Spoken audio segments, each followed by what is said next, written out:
lecture of class 9, which is lines and angles. In the last lecture, we have completed theorem number 1. In this lecture, we will discuss some more theorems, and this is theorem number 2, which is converse of the first theorem.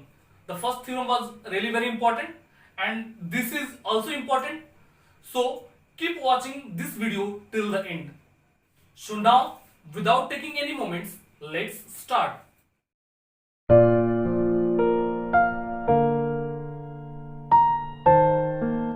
First of all, हम देखते हैं यहाँ पे theorem क्या है.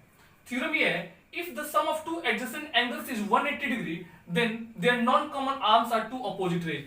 This is the converse theorem of theorem number 1. और theorem number 1 क्या था कि किसी लाइन पे अगर एक रे स्टैंड करता है तो दोनों साइड बने हुए एडजेसेंट एंगल्स का सम जो होता है 180 डिग्री होता है. उसमें हमें एडजेसेंट एंगल्स का सम 180 प्रूव करना था. यहां पे ऑलरेडी बोल रहा है कि एडजेसेंट एंगल्स का सम 180 डिग्री है, तो जो लाइन है वह टू अपोजिट रेज में होंगे. बात आ रही समझे? तो यहां हम देखते हैं, सबसे पहले जो हमारा थ्योरम है, थ्योरम के अकॉर्डिंग हम चलते हैं. तो क्या पहले करते हैं, पहले हमारा स्टेप होता है गिवन. हमने लिखा क्या यहाँ पे, गिवन. गिवन क्या है, गिवन में जो बोल रहा है वैसे हम लिख देंगे. एक लाइन है जिसपे एक रे स्टैंड करता है, suppose this is line A B. इस पे एक रे ओपी स्टैंड करता है जिसमें एक एंगल ये बन रहा है और एक एंगल ये बन रहा है. ये दोनों एडजेसेंट एंगल्स का सम जो है 180 डिग्री है. तो प्रूफ करना है ओए और ओबी दो अपोजिट रेज है. तो क्या लिखेंगे हम यहाँ पे, A B is a line and ray OP stands on it such that AOP angle AOP plus angle BOP is equal to 180 degree. Clear? हम गिवन में क्या करते हैं, जो हमारा स्टेटमेंट बोलता है, जो क्वेश्चन में दिया था उसको एज इट इज हम लिख देते हैं. ठीक है, आपको स्टेटमेंट में दिया था, हमने ड्राइंग करके इसको लिख दिया. क्लियर? अब आगे बढ़ते हैं. गिवन के बाद क्या क्या होता है, आपको प्रूफ क्या करना है. तो प्रूफ के लिए क्या लिखते हैं, टू प्रूव. प्रूफ क्या करना है, OA and OB are two opposite rays. हम लिखना है to prove OA and OB are two opposite rays. Clear? OA और OB दो अपोजिट रेज कब होंगे, आप समझेंगे. यहां पे अगर एक लाइन है और मैंने इसको A बोला और इसको B बोला और बीच में एक पॉइंट है O, तो OA और OB अपोजिट कब होंगे, जब एक स्ट्रेट लाइन फॉर्म करेगा. जब स्ट्रेट लाइन फॉर्म करेगा तो OA just opposite to OB. OB का डायरेक्शन ये है और OA का डायरेक्शन ये है. कोई भी एंगल चेंज नहीं हो रहा है, जितना एंगल इधर जाएगा उतना ही एंगल है, क्योंकि इसका सम जो होता है 180 होता है. लीनियर पेयर एंगल्स हमने जो डिस्कस किया था, लीनियर पेयर एंगल्स का सम कितना होता है, 180 डिग्री होता है. और हमने फर्स्ट थ्योरम में प्रूफ किया था कि जो एडजेसेंट एंगल जो होता है वो कितने डिग्री का एंगल फॉर्म करता है, 180.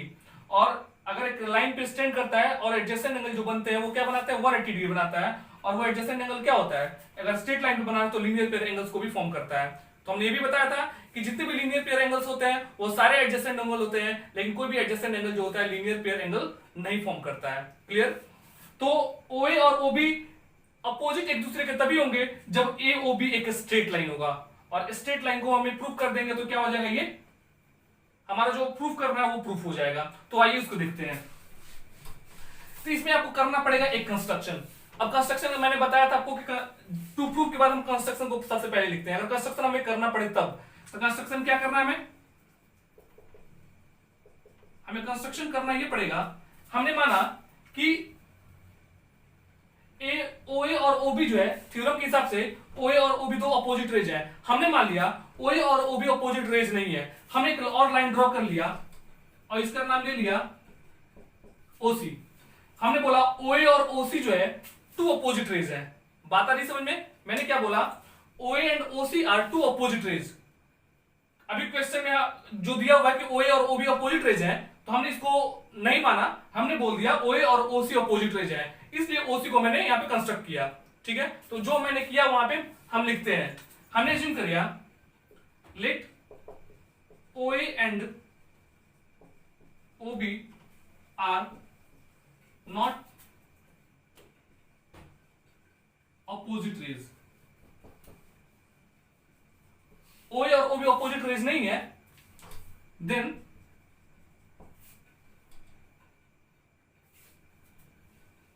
OA and OC are two opposite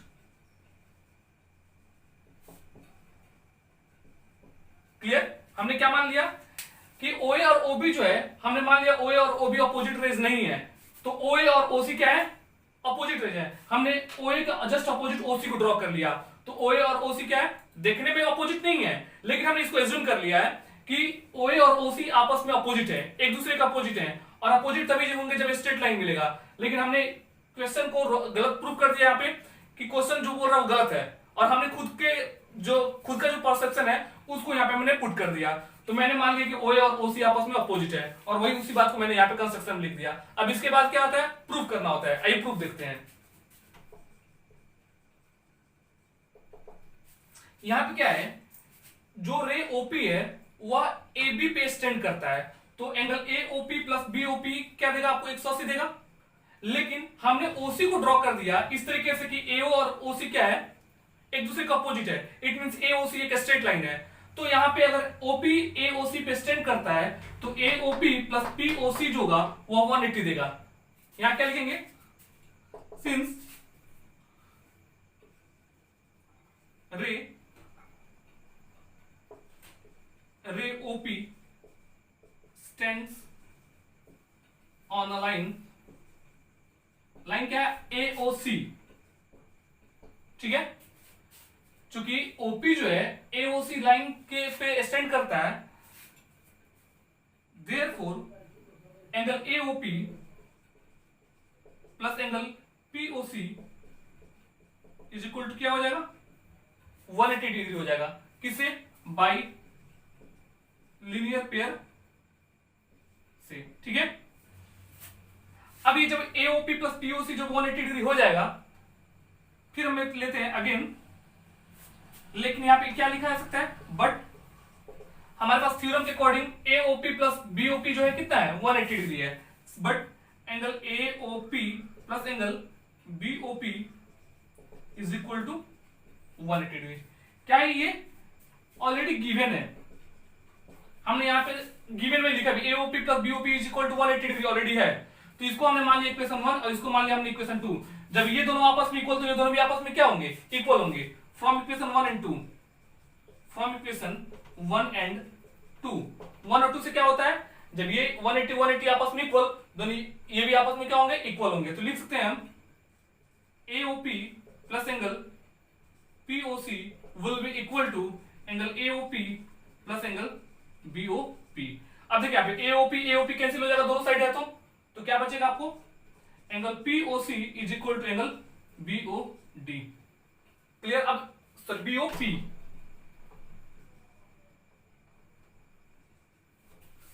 ठीक है। अब आपको मिला यहां पे POC is equal to BOP। अब आप एक चीज यहां पे देखेंगे, क्या ये वाला एंगल इस टोटल एंगल के बराबर होगा, क्या ये वाला एंगल इस टोटल के बराबर होगा, कोई भी पार्ट क्या होल के बराबर होता है, ये क्या है, एंगल BOP का पार्ट एक है एंगल POC, तो ये वाला एंगल जो है क्या इस टोटल एंगल के बराबर होगा, कभी नहीं। और ये बराबर कब होगा, जब एंगल POC और एंगल BOP कोइंसाइड करेंगे। ये दोनों एंगल इक्वल्स कब होंगे, जब एंगल POC और एंगल BOP कोइंसाइड होंगे, यानी अगर दोनों एंगल को एक दूसरे को परख दे तो ओवरलैप कर जाए, तभी जाकर क्या हो सकते हैं, दोनों आपस में इक्वल हो सकते हैं। अदरवाइज कोई भी ऐसा कंडीशन नहीं होगा जिससे ये दोनों आपस में इक्वल हो जाए। तो आपने क्या देखा, यहाँ पे POC जो है वह BOP के इक्वल आया, जो संभव नहीं है। ये संभव तभी है जब दोनों आपस में कोइंसाइड होंगे तब। तो इसी भी स्टेटमेंट को हम लिख देते हैं यहाँ पे, but this is possible only when angle POC and angle BOP coincide together। ठीक है, मैंने क्या लिखा यहाँ पे, ये संभव तभी है जब POC और BOP आपस में क्या है, कॉन्साइड है। यानी जब ये वाला एंगल और ये वाला एंगल कॉन्साइड कर जाएगा, इसका मतलब क्या हो जाएगा कि ये भी स्ट्रेट लाइन होगा और ये इसी पे लाई कर, OC जो होगा OB पे ही लाई करेगा। इसका मतलब OA और OB क्या हो जाएगा, टू अपोजिट रे हो जाएंगे। Therefore OA and OB are two opposite rays, और यही हमें प्रूफ करना था। तो ये था थ्योरम नंबर 2, जो फर्स्ट थ्योरम का कन्वर्स था। आई होप कि आपको समझ में आया होगा। अगर आपको समझ में नहीं आया तो वीडियो को पॉज करके दोबारा से प्ले करके देख सकते हैं। अगर उसके बावजूद भी कोई डाउट्स आपको हो तो आप कमेंट करके पूछ सकते हैं। मैं फर्स्ट थ्योरम का लिंक आपको डिस्क्रिप्शन में दे दूंगा। जिन्होंने फर्स्ट लेक्चर हमारा नहीं देखा है, it mean the first theorem जिन्होंने नहीं देखा है, वहां से जाकर डिस्क्रिप्शन से फर्स्ट थ्योरम देखेंगे, देन आफ्टर आप ये समझने में कैपेबल हो जाएंगे। क्लियर? तो ये रहा हमारा कन्वर्स ऑफ थ्योरम नंबर 1। अब हम नेक्स्ट थ्योरम नंबर 3 पे आते हैं और उसको देखते हैं कि वो थ्योरम हमारा क्या कहता है। So let's see. तो आइए इस थ्योरम को देखते हैं। थ्योरम नंबर 3 क्या है? थ्योरम नंबर 3 है the sum of all angles around a point is equal to 360 degree. एक पॉइंट के चारों तरफ का एंगल्स जो होता है वह उसका सम जो होता है 360 डिग्री होता है। तो आपको मैंने एंगल पे बताया था कि कंप्लीट एंगल जो होता है वो 360 डिग्री का होता है। यानी एक पॉइंट है और इसकी चारों तरफ का एंगल जो बनाएगा वो कंप्लीट एंगल बनाएगा, इट विल बी 360 डिग्री। बात आ रही समझ में? तो हमें इसी चीज को प्रूव करना है कि अगर एक पॉइंट है, इसके चारों तरफ एंगल बनाए दिए जाए, कितना भी एंगल बन जाए, तो इस सारे एंगल्स को जब ऐड करेंगे तो it will be equal to 360 degree. इसी बात को हमें प्रूव करना है। तो आइए इसको देखते हैं। तो सबसे पहले हम जो थ्योरम में बोल रहा है उस थ्योरम के अकॉर्डिंग चलते हैं कि एक the sum of all angles around a point is equal to 360 degree. हम पहले इसका एक कंस्ट्रक्शन बनाते हैं। तो कंस्ट्रक्शन क्या होगा? मान लेते हैं कि एक पॉइंट ये है, इसका नाम O है। ठीक है, अब यहां से अलग अलग रे निकल रहा है, एक ये, एक इधर, एक इधर, एक इधर, एक इधर। हमने मान लिया, अब इसका नेम ही कर दिया हमने। मान लिया, हमने कर दिया A B C D E। बात आ रही समझ में? ये पॉइंट O है और यहां से आपको देखिए यहाँ पे एक ट्रायंगल एक एंगल AOB बन रहा है, एक एंगल BOC बन रहा है, एक एंगल COD बन रहा है, एक DOE बन रहा है, एक EOA बन रहा है। ठीक है, आप देख पा रहे होंगे यहाँ पे एंगल का फॉर्मेशन।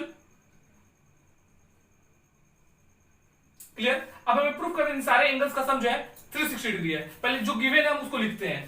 पहला प्रोसीजर क्या होगा लिखने का? गिवन। हमने क्या लिखा? O is a point and rays OA, OB, OC, OD and OE are making angles around 8। ठीक है, यानी O एक पॉइंट है, उसके बाद जो रे OA, OB, OC, OD, OE जो है वो क्या कर रहा है? इस पॉइंट के चारों तरफ एंगल्स को फॉर्म कर रहा है। तो हमें प्रूफ क्या करना है? टू प्रूफ, हमें प्रूफ करना है, हमने क्या लिखा? टू प्रूफ में angle AOB plus angle BOC plus angle COD plus angle DOE plus angle EOA is equal to 360 degree proof करना है। ठीक है, अब हमें क्या करना है? यहां से आपने देख लिया कि ये पॉइंट इसके चारों तरफ एंगल्स फॉर्म हो रहा है। अभी सारे एंगल्स का सम जो है 360 डिग्री के इक्वल कैसे होगा? तो यहाँ पे हमें एक कंस्ट्रक्शन करना होगा। किसी भी एक रे के अपोजिट एक रे को ड्रॉ करना होगा। मैंने क्या बोला? किसी भी एक रे के अपोजिट एक दूसरा रे ड्रॉ करना होगा जिससे कि एक स्ट्रेट लाइन का फॉर्मेशन हो। जैसे हमने कन्वर्स में पढ़ा कि किसी भी रे के अपोजिट में अगर रे हमने ड्रॉ किया तो क्या बनाया? वो स्ट्रेट लाइन बनाया। और स्ट्रेट लाइन बनाएगा तो क्या होगा? उसकी एक साइड का जो एंगल्स जो बनेंगे उसका सम होगा 180 डिग्री। कितना भी एंगल बनाएंगे एक लाइन के एक ही साइड के सारे एंगल्स का सम जो होता है 180 डिग्री होता है। हमने मान लिया OC के जस्ट अपोजिट एक रो हमने ड्रॉ कर दिया। हमने क्या किया? OC के जस्ट अपोजिट एक हमने रे ड्रॉ किया और उसका नाम दे दिया हमने एफ, यानी ओ एफ एक रे आ गया, it is just opposite to OC. Clear? तो हमने क्या लिखा है कंस्ट्रक्शन में, हमने लिखा drawn ray O F just opposite to ray OC. हमने ओ एफ को ओसी के जस्ट अपोजिट ड्रॉ किया। बात आ रही समझ में? तो अब हमारे पास देखिए यहां पे ये एक एफओसी एक स्ट्रेट लाइन मिल गया। अब एफओसी स्ट्रेट लाइन, इसके एक साइड वाला जो एंगल्स जो बनेंगे वो 180 होगा, इसके नीचे साइड वाला जो एंगल बनेगा वो भी 180 डिग्री बनाएगा। बात आ रही समझ में? तो क्या लिख सकते हैं प्रूफ में? प्रूफ देखिएगा, प्रूफ में हम क्या लिख सकते हैं, हमने लिख दिया कि रे ओई जो है वह लाइन एफओसी पे स्टैंड करता है। Ray OE stands on line FOC. अगर एफओसी पे रे ओई स्टैंड कर रहा है, इसका मतलब angle FOE plus angle COE का सम कितना हो जाएगा? 180 डिग्री हो जाएगा। Therefore angle FOE plus angle COE is equal to 180 degree by linear pair. किसे क्या लिखेंगे इसको? बाई लीनियर पेयर एंगल्स हो जाएगा। क्लियर? अब ये दोनों का सम 180 हो गया, तो हम इसको ऐसे भी तो लिख सकते हैं एफओई प्लस सीओई को, सीओई ये जो बड़ा वाला एंगल है इसको लिख सकते हैं एंगल ईओडी या डीओई प्लस सीओडी लिख सकते हैं। अगर इसको ऐड कर दे तो ये पूरा एंगल मिल जाएगा। हमने क्या लिख दिया यहाँ पे एफओई प्लस सीओई को हमने लिख दिया क्या? Angle COD plus angle DOE, it will be equal to 180 degree. ये हो गया इक्वेशन फर्स्ट। क्लियर? अगेन फिर हमने क्या देखा कि ओए जो है वो एफई से पे स्टैंड कर रहा है। रे ओए is standing on line FOC. तो क्या लिखते हैं? अगेन रे ओए स्टैंड्स ऑन लाइन एफओसी।